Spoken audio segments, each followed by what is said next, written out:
50 Cent did not come to play. Put that man Diddy under the prison. Let's jump into it. But he's not at the point where he's saying where I went wrong. He's saying to himself, how do I get out of this?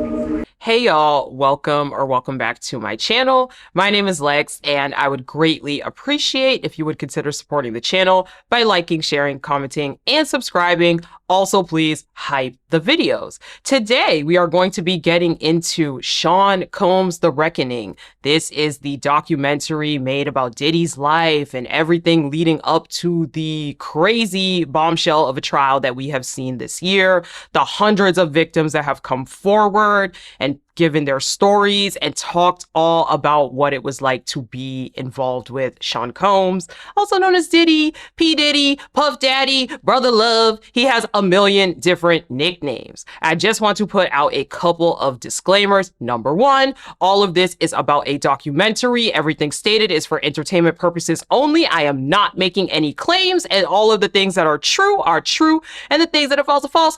Girl, I gotta put that out there for legal reasons. Number two,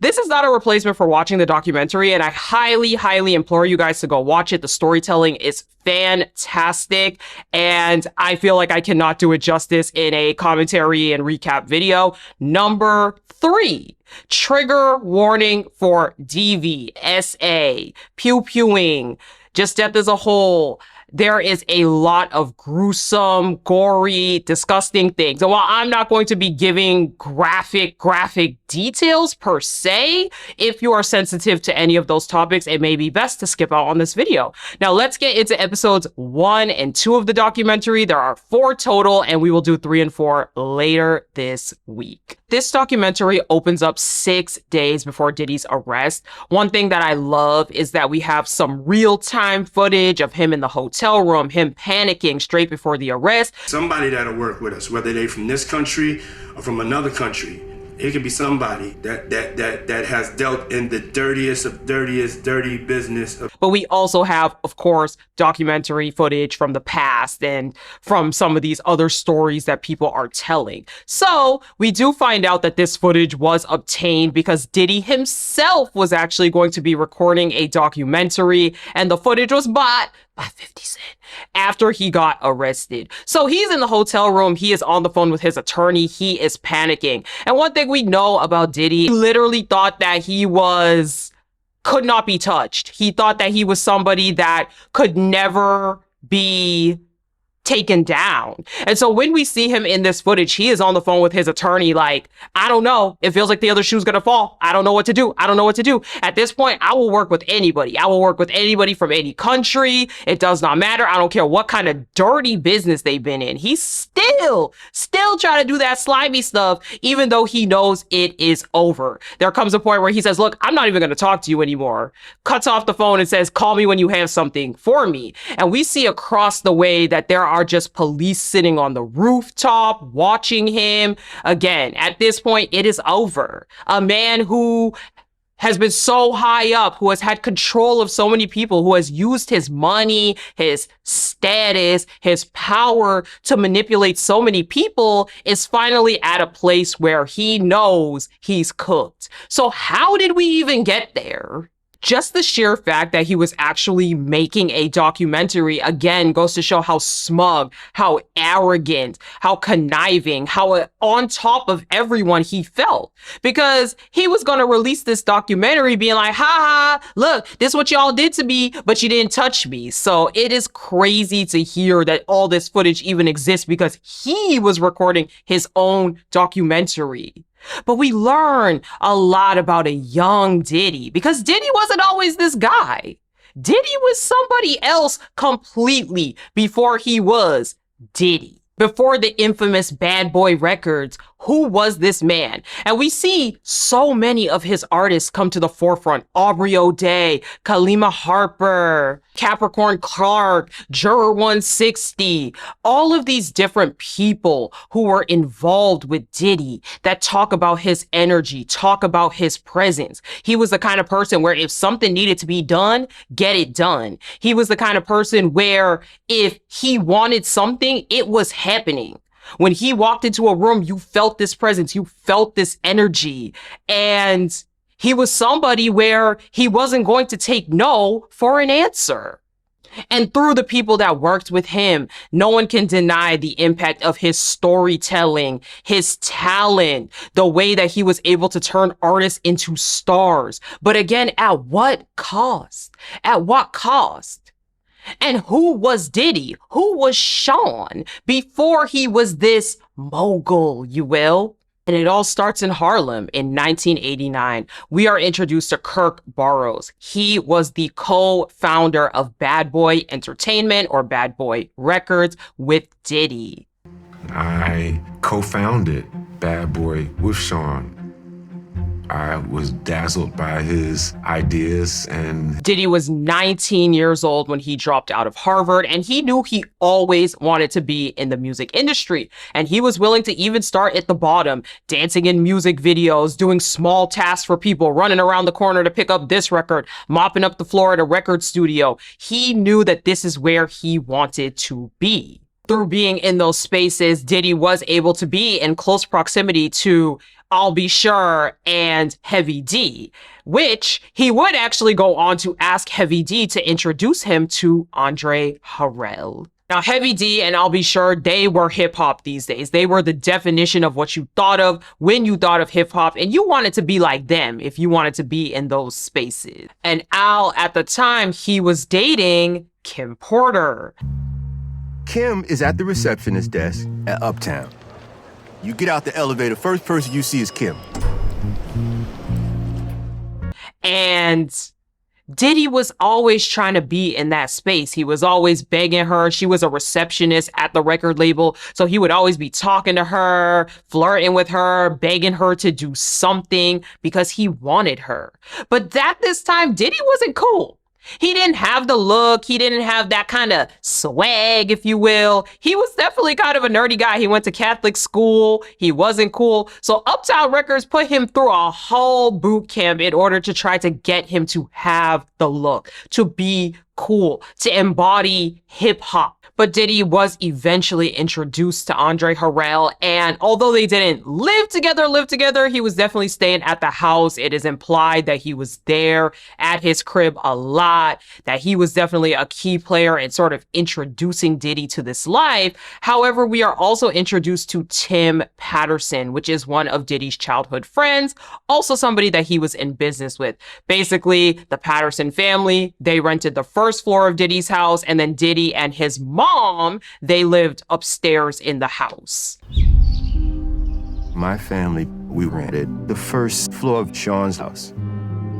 I was my mom and dad's only child, so now Sean has somebody. Patterson opens up about how Diddy never had a male role model. His father was not in his life from a young age, so it was him and his mom, Janice. And while he says that for him, he had his father as a role model to sort of teach him right from wrong, to teach him about masculinity. Diddy never really had that. So instead, his mom, Janice, would try to overcompensate by making Diddy very big, you know, by having him in these hats and these fur coats, just trying to make him something. Janice Combs, Diddy's mom, also had multiple jobs. In a baby's boutique shop, and he never knew this.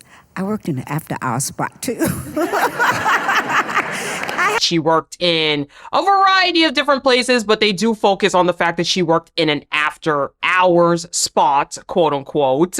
So because of that, she wasn't necessarily home. There were also different kinds of people that would come over to the house. And this was kind of the stemming of these parties that Diddy was exposed to. His father was deleted, and I do use that word with all due respect. I'm just using it because YouTube is gonna be funky if I say other words.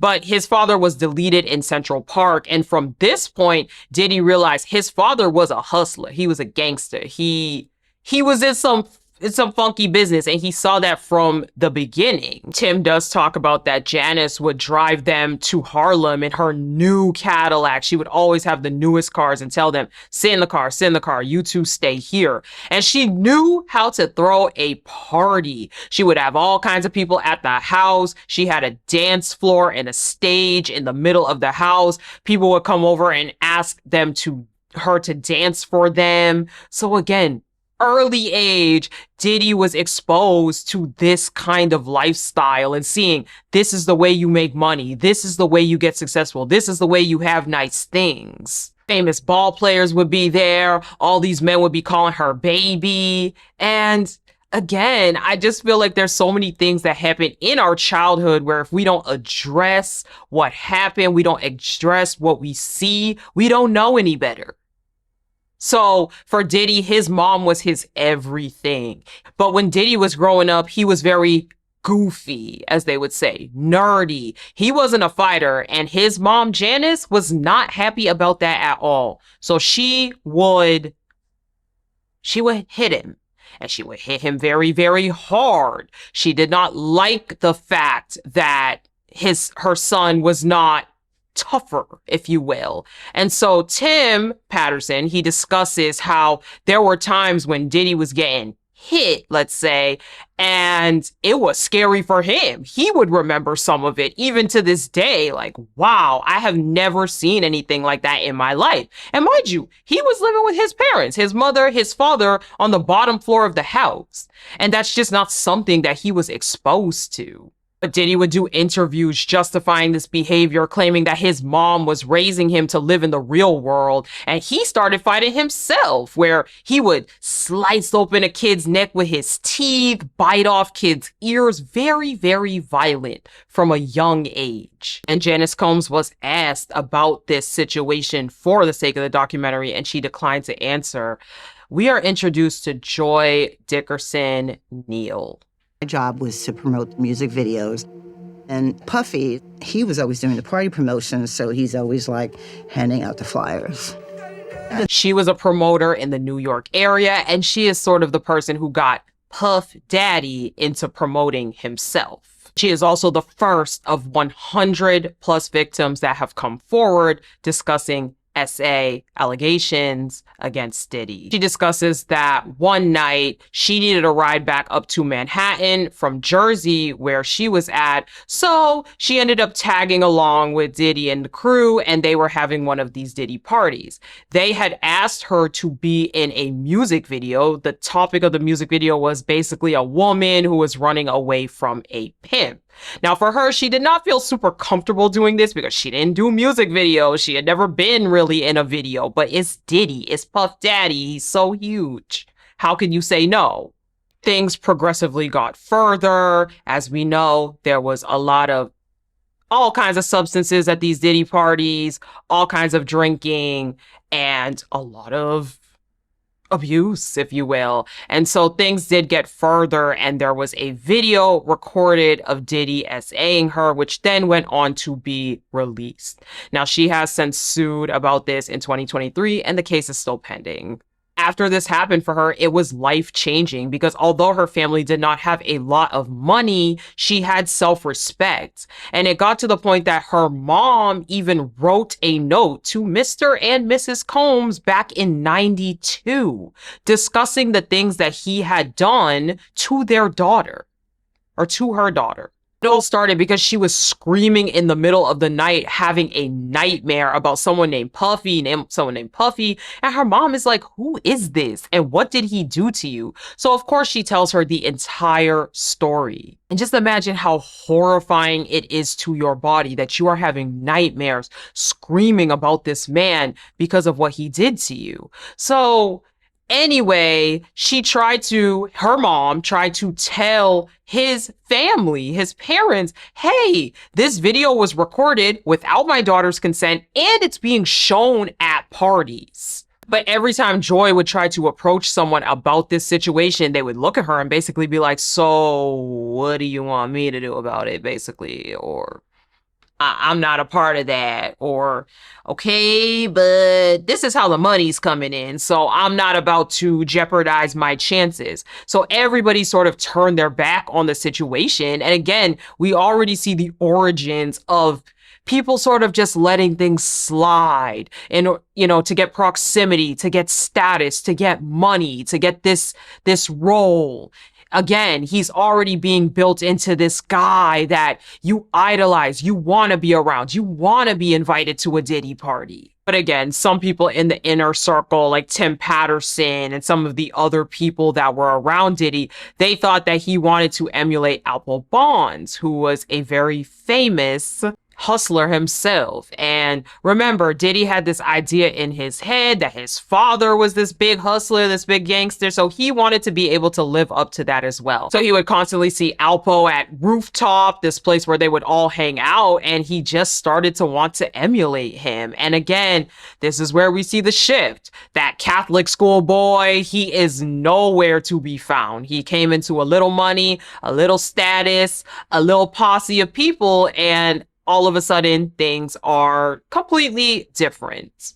Diddy and Joy eventually did meet up, and she describes that he basically got on his knees, begged and pleaded, said, I did not do anything, I did not do this, basically tried to gaslight her out of the experience and denied everything. And as I said, the case is still pending. We flash very quickly to September 2024, where we see Diddy's outside in New York with his posse, his stylist, a couple of other people. And again, more and more and more allegations are coming out. But Diddy is he's still up here. He's still arrogant. He's still cocky. They're not going to break me though. They're not going to break me though. They're not going to get me though. Diabolical. Absolutely unhinged and diabolical. Under the prison. But then we flash back to September of 1991. At this point, remember, Diddy is still a promoter. So now he is throwing this huge celebrity basketball game at a college in Harlem. Tickets are selling, but they are sort of overselling. And there's not a whole lot of security when it comes to actually getting into this event. Essentially, this event ends in tragedy because people started bomb rushing the door. There's no more room, but everyone still wants to come. We open up the doors, everybody starts flowing. Meaning basically they're all just pushing through. And there were some people coming down the stairs and they ended up getting crushed. 9 people did unfortunately pass from this situation. But this can be identified as maybe the situation that made Diddy as huge as he is today. The news reported on this event. It was huge, and it was kind of a tragedy that really opened the door to who this man is in the first place. Diddy was questioning everything, and at this point, he was even getting violent towards his mom. He had slapped her, he had called her a B, and again, we see Tim Patterson, which is his close friend, talking about a lot of this stuff, and it's just, who is this person? Trauma on trauma on trauma and trauma, and at what cost? You're living this life, but it's laced with darkness. And it was laced with darkness from the very beginning. There was always a dark undertone to the glitz, the glamour. How many people's backs did you step on? How many people had to pass away for you to get to this point? But at this time, remember, Diddy is still at Uptown Records and Andre Harrell is still pushing him to try to become big. So at this point, he does go to lunch and basically beg him to give him a chance to do A&R for artists, which is essentially just creating their branding, creating their image, and pushing them out to the public. Diddy's first big assignment was Jodeci, make them big. So he made Jodeci's look, the sagging pants, the unlaced boots, anything you know about Jodeci, that is what Diddy did. And as we know, Jodeci was very big. So again, a lot of people start to realize Diddy had talent. Did he have musical talent? Not necessarily, but he definitely had an eye for fashion, creating an image. He knew what sounded good, but sometimes he would still need other people to be sitting in on these sessions. Albie, he talks a lot about how he needed to sometimes be there because Diddy didn't have legitimate musical talent at all. And so sometimes things did not sound good and he really couldn't pick up on that. His next big artist was Mary J. Blige, and that was huge because Mary was a woman in a male-dominated hip-hop space that was super successful. So at that point, at Uptown, he is promoted to VP of A&R for artists. EPMD was one of the hottest hip-hop groups on the scene at this time, and we are introduced to Eric. So he is a key player because he was at the time dating Misa Hilton, and Diddy wanted her. Diddy wanted her because Eric was that guy. Eric was huge. He was who you wanted to be. And one thing about Diddy is that he wanted to be more popular than the most popular person. If he saw you with someone popular, someone hot, oh, he wanted that. And it was going to be his. But Diddy did end up going for her after she broke up with Eric, and he was very violent towards her. He was very possessive. He would hit her. He would yell at her. But they stuck it through anyway, and they did go on to have son Justin together. Kirk Burroughs is telling this story, and at the time, he was able to sort of just compartmentalize this whole thing as a bad moment for Diddy, as a low point for him, but still somehow was able to justify this as not who he actually is. But again, at this point, Diddy's name is becoming huge in the industry, and everybody wanted their artists to have a shot with Diddy, have a shot at Diddy blowing them up, making them big. And at this point, Andre Harrell kind of realizes, hold up, you are bigger than I am, and I'm not really feeling that. Andre does eventually end up firing Diddy, which is a crazy thing because he was like a father figure to Diddy in some way. So very shocking when that all happened. But Diddy still was like, well, I guess I gotta go off on my own path then. I'm not gonna stop. I'm already big. I'm already here. But Diddy realized at this point he wanted to do big things. He wanted to kind of be into this more street stuff, this sort of street rap stuff. Hardcore artist. He's ain't tired of doing the Mary shit, Jodeci shit. He want to do some hard shit, some street shit. So there was an agreement that when he was fired, he was able to take Biggie with him because he was originally producing Biggie's album for Uptown. At this point, he's touring sort of different labels, different companies that he can go to playing the songs around. And he finally meets with Clive Davis at Arista. We met with Epic, Sony, Columbia, and we met with Clive Davis at Arista. Everybody knows him on a first-name basis. Clive Davis, this little white guy, but he plays the song for him and he absolutely loves it. His eyes light up, and it is a link from there, and thus starts the beginning of Bad Boy Records. This was a joint venture between Diddy and Kirk Burroughs, and Kirk was given 25% off the top. Diddy gave his mom 75%. He didn't really want any of it in his name to kind of protect himself and make sure everybody else was cool. But Kirk details how he sort of ran everything for the company. Diddy basically gave him a $1.5 million advance off the top and said, make everything happen. Make it happen. But keep these advances in mind because that's going to come back into play. At this point, Diddy's getting bigger. He's going outside. People want to take pictures with him on the streets. And although he's not from the streets, he grew up in Catholic school. He had all the nicest stuff. His mom made sure that he was the opposite of that image. That is the image that he really wanted to start to curate. And remember, Diddy loved women and he wanted all of the hottest women. So Eric lets us know there's a day that he's in the front of his truck with Misa Hilton. He gets a knock, knock, knock on the door, and it is Diddy. And things are about to pop off. And then Diddy, though, plays Biggie's record for him. The way the story is told, it essentially sounds like the record was so good that these two were like, you know what? Let's not do all that. Let's not pop off. This is fantastic. But also, Tupac is coming onto the scene in the West Coast, and Tupac becomes a very key player in this. So we began to look at what they were doing, and Tupac was like a shining star. For Sean, being a marketer, you're a manipulator. Please welcome. Diddy was inspired by Tupac. The Big Papa video was inspired by one of Tupac's latest videos, you know, him sitting in the tub, him having all the girls around. And again, Tupac becomes someone that Diddy idolizes, someone that Diddy wants to be or wants his artists to be. Tupac was very supportive of Biggie in the beginning, though. He was excited for his success. He thought he was big, but knew he wasn't bigger than him. They were cool. They even had a friendship. He saw that Biggie could be the next big thing, and he even brought Biggie on tour, let him open up for him. Again, things are cool. Things are good. So you think. But Diddy, let's not forget about Sean Combs.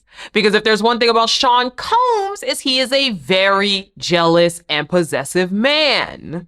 He needed to have control of his artists. He needed them to be his best friend and to be their best friend. And oh, if you're paying attention to something else, absolutely not. So that was sort of the beginning of the end. This is sort of the lead up and the build up to the passing of Tupac. And then we go into episode 2. And again, just want to throw the disclaimer out there. Everything is alleged, okay? I am not putting out any information, just going off of what was said in the documentary. We open up on November 4th, 1995, and it is Puffy's B-Day. And we are introduced to Tupac's cousin, William Lassane. Now, Puffy, once again, or Diddy, he wanted to portray this image that he was all about love, light, peace, sort of similar to what Tupac wanted to portray. Just keeping it real. But in the case of Diddy, there was always violence around him, whether it was from him, whether it was from other people. There was just always something going on. So he's portraying this persona, but again, there's such a dark underside to everything that's actually going on below the surface. There was lots of tension with Diddy and Tupac, mostly more so on the end of Diddy rather than Tupac, because Tupac was just interested in Biggie. He just thought his career was great. He wanted to see him blow up. But again, this is something that for Diddy was a threat, a huge threat. And so many people emphasize in this whole thing how threatened he really was by Tupac. November 30th, 1994 rolls around and Tupac is doing a song with Lil Sean at Quad Studios. Out of the blue, they wanted me to do the song, so I said, all right, stopped off to get some weed, smoked the weed. Then I was getting a page, where you at, where you at? And everyone's paging him like, where are you, where are you, where are you? Get here, get here, get here. And he says on the recording that he never really thought about why they wanted him to get there so badly. But eventually he arrives. One of Biggie's sidemen is there screaming, he's here, he's here. And I'm yelling like, yo, Pop. And he looked up, yo, what's up, little nigga? I go back in the room, I tell Big, I'm like, yo, Big, Pac downstairs. He was like, oh, all right, go get him. And as someone else goes downstairs to go to the elevator to pick up Pac, they're like, no.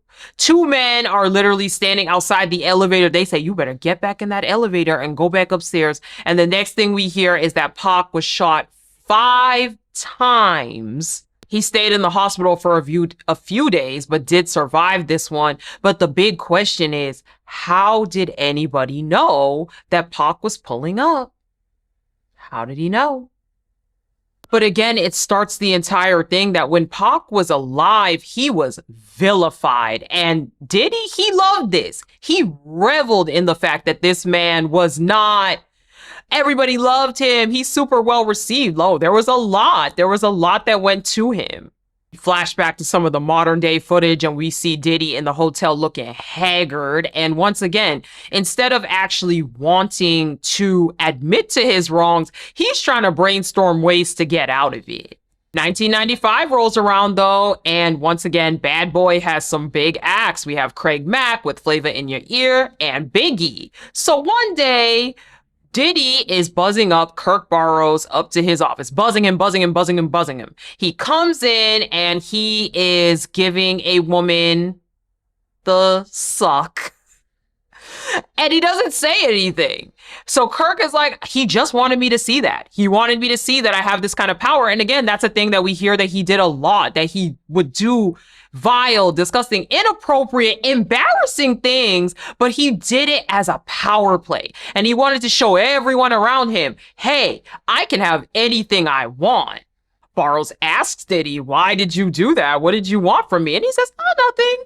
And it was then that he started to realize again that money, the money that he was bringing in the industry, co-signed all of this behavior. And there was no one that was going to stop it. Everyone was going to turn a blind eye as long as they could get their checks. But again, Diddy was the gateway to music. If you wanted to be in the hip hop industry, Diddy was that guy. But you watch all these interviews and you just see how dead he looks behind the eyes. Every single one of these clips, even the ones from present day, I'm just looking and this man was dead behind the eyes. It's scary. It's scary to watch. So one day randomly, Diddy goes back to Kurt Barrows and is like, hey, I need your 25% of the stock back. And he's like, what? He's like, look, I got to do business right now. I will give it back to you. I promise, but I need your part of the stock back right now. So Kirk basically explains that he did give the stock back because he wanted to stay in Diddy's good graces. He's at the company. He's not being fired. He's still going to have his job. And at this point, it was like,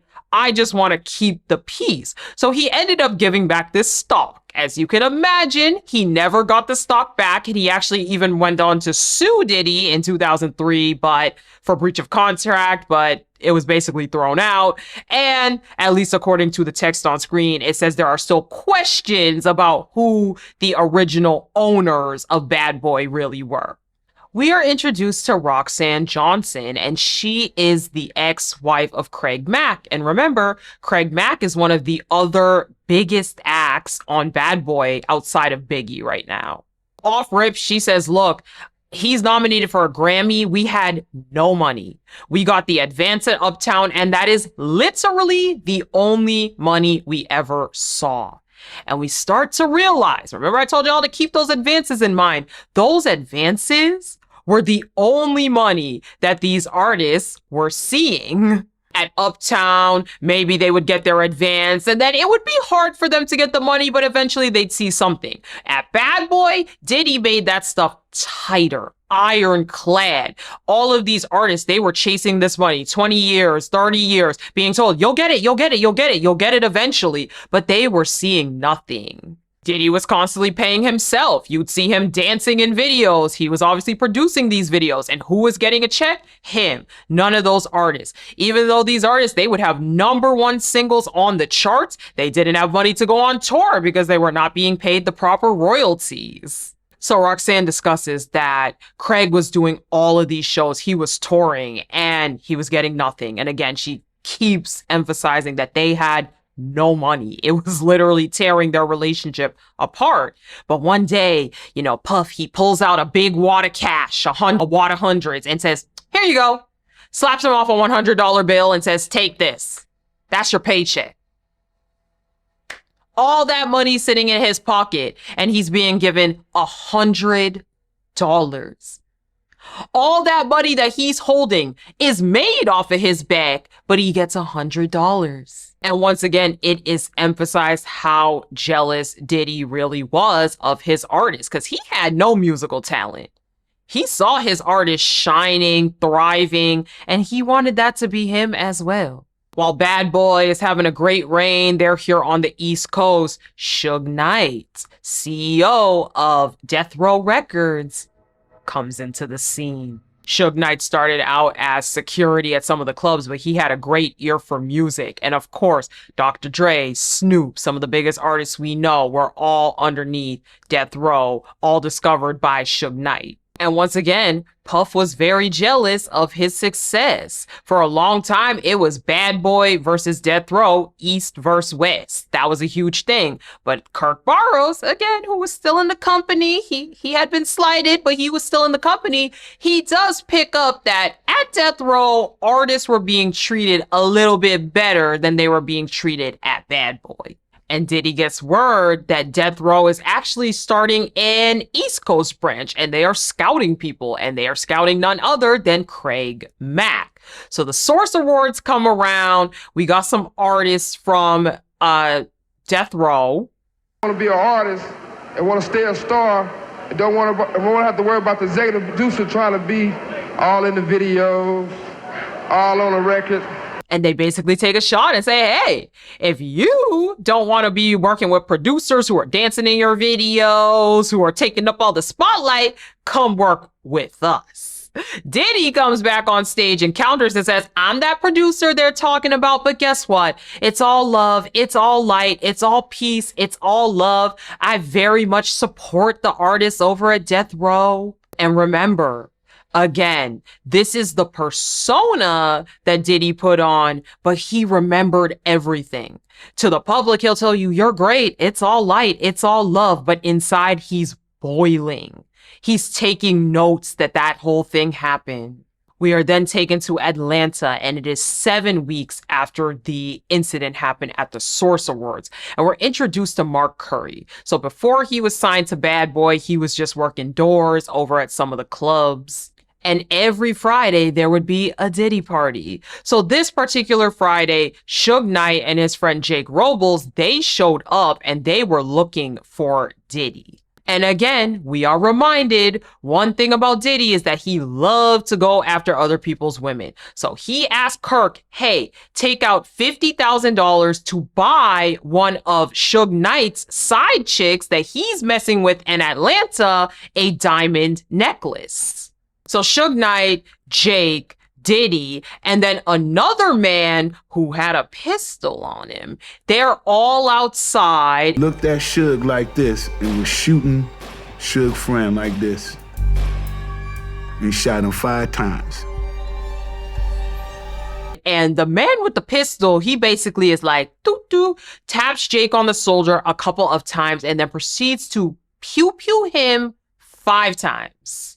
At this point, Suge puts Diddy in a chokehold and he's like, look, if you want to go ahead and do that to me, you're actually going to be pew-pewing him instead of me. So do what you want with that information. Jake passes away in the hospital, and this whole situation marks the beginning of the East Coast versus West Coast war. December of 1994, Pac is accused of some sexual abuse claims of which he is acquitted. So once he goes to prison, basically any friendly ties there were between Bad Boy and Death Row Records is instantly terminated. Everyone is enemies. Pac and Biggie, that whole thing is gone. At this point, Pac needed somebody who was strong, and Suge Knight had already kind of had his eyes on him. And in addition to that, he had his issues with Diddy anyway. So we then see that, you know, he is bailed out of prison, Tupac, and he is about to produce an album under Death Row Records. Suge Knight does visit him in jail, and when he gets out All Eyes on Me, that record goes #1 on all of the charts. And Diddy was really trying to stir up a war between Tupac and Biggie. He was trying to get him riled up, trying to get him upset, and Biggie was always like, nah, I don't want to be in that. I don't want to be in that drama. I don't want to be in that mess. Pac does call up during this time, though, and say that he effed Faith Evans, and he says it in the song as well. But Faith denies the entire thing and says, no, I am legally married to Biggie. That is his baby. Absolutely not. And Eric, who we saw earlier, he says, look, the East Coast versus West Coast was invented, period. This was all manufactured beef to get everybody riled up. So we are introduced to D1. Diddy had some associations with different gangs, and he is part of one of those gangs. And basically he says that Diddy, that Christopher Wallace, they were friends and they protect their friends. And, you know, when we hanging out with our friends, we gonna protect our friend. Diddy does vehemently deny, though, that he ever hired a gang for protection. We are also introduced to Zip. So he had a very strong association with Diddy. He was basically a drug lord from Harlem. And he told Kirk that that was his uncle. He doesn't actually know the origin of how they met. It could have been someone he knew through his father. It could have been someone his mother knew, but he has no real idea. So Zip did promise Diddy protection. There was an incident where one member of Death Row was jumped by a gang member at a mall for his chain, and they likely think that that was some kind of order from Diddy. Then we get to the night of the Mike Tyson fight, and this is in Vegas.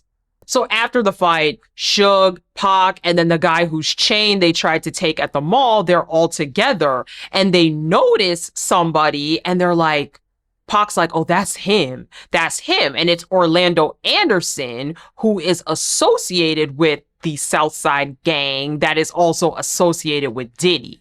So at this point, chaos breaks loose. Pac does go to, put hands on this guy, and he's like, what do you, and it does end up erupting in another killing.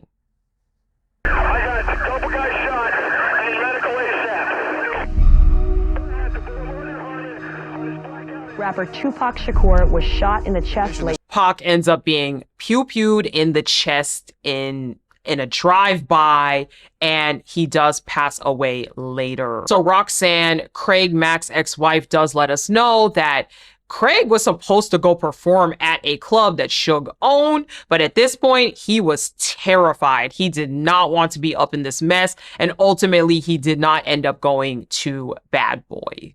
After this all happened, Greg Cadine is the LAPD detective that was hired to figure out the case here against who killed Tupac. So he says that the case was very, very difficult because nobody really wanted to cooperate. Their leading thing that they wanted to do was kind of bring a narcotics case against Keefe D, who is the cousin of Orlando Anderson, who is, of course, associated with Diddy. He has had several conversations with Sean Combs. I met him, he gave a party at Solo Club. And then they developed their own relationship. And Zip introduced me to this my boy. What do you introduce him as? This my friend, this my nephew. My boy. My boy, this Pac. Pac did assault Anderson after the case, and right now, Keefe D was facing life for drug trafficking. So basically, Keefe D was offered a deal where if he came in to do a proffer session and talk a little bit about what happened the night of Pac's murder, that maybe he could mitigate some of the charges. It doesn't give immunity per se, but in a proffer session, the information that is used cannot be used against him in a criminal case, whatever he reveals. So he doesn't have immunity. He could still be obviously tried for other things, but the information he provides will not be weaponized against him in the trial. So it basically says he has several conversations with Diddy after the murder. He was introduced to Diddy through Zip, who just introduced him as his boy. So prior to the pew-pewing, but like during the fight or after the fight, basically Diddy, Zip, him, and a bunch of the Southside members, they're all in a room, and Diddy is basically saying, I would give anything for their heads, I would give anything for their heads, I would do anything for their heads. Then they go to Green Black Deli, and once again, Diddy's saying, I will do anything to get rid of those dudes. I will do anything to get rid of those dudes. Allegedly. This is all alleged.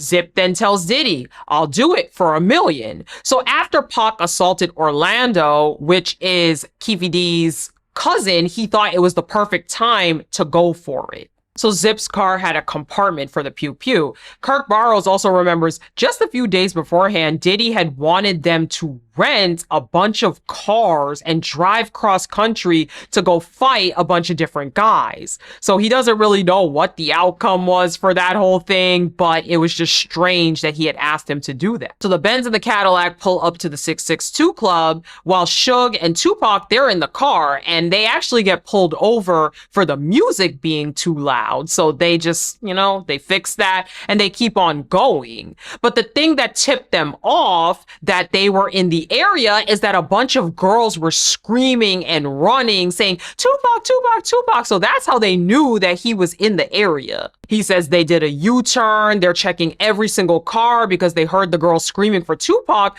but they never found him. So eventually they just assumed that he was already gone, that someone already had got him. They just went out to smoke and drink. But the next day they met at a hot wing place and Zip is asking, hey, I heard the news. I heard that Pac is gone. Was it us? Was it us? Was it us?